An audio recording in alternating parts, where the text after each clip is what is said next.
Era bw'oba onoonya muntu agenda kumakinga happy, you are not ready for marriage.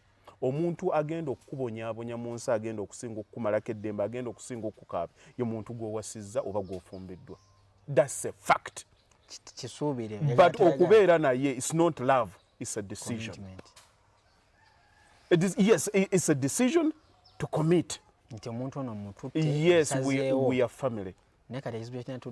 Era kyenkugamba mu nsi tonoonya muntu ali perfect, noonya muntu gw'ogenda kubonaabona naye. Otegere nti ono kufana kuwona. Ye wange. Senga Mukama Katonda naffe yali atuwa byatuwadde okusinziira ku bwafiiringa. Twali badde kuki? Bameka abatasaala. Bameka abatagenda mu church.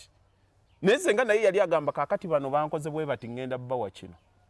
Bano bakoze bwe bati ngenda kukola bwe. Senga yali abeera ku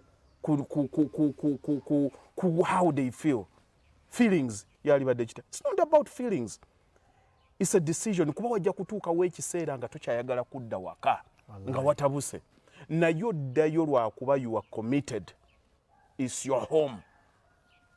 Oyagala oba toyagala ate okutabuka kwawo kujja kubaawo. Tekiri nti what if it happens. It's not a matter of if, it's a matter of when. Allah. La hawla wala ani akugambye nti n'obulungi bw'ogenda kaddiwa nabwo. Tekisoboka. So now your decision is going to affect, your commitment is going to affect your decisions. Omuntu ng'ali committed ku kintu okirabira mu decisions ze. Era omuntu atali committed ku bufumbo bamunyizaamu mubiri n'akola ki? Teri atagenda kunyiiza. Tusubireyo kunyiiga. Taliyo. Ate tebakulimba nti no gw'owasizza oba gw'ofumbiddwa ye mulungi asembayo. Ogenda laba balaba. Bagenda kujja naye ekikyusaawo is commitment. Wasalawo. Nasalawo. Ono ewange. Kati abasenga I'm in love. Mwala ono nino mutwala ndi oyo gw'olaba gw'oyagala agenda kubeera mulabewo emirundi kumpi ng'egi buli wiiki.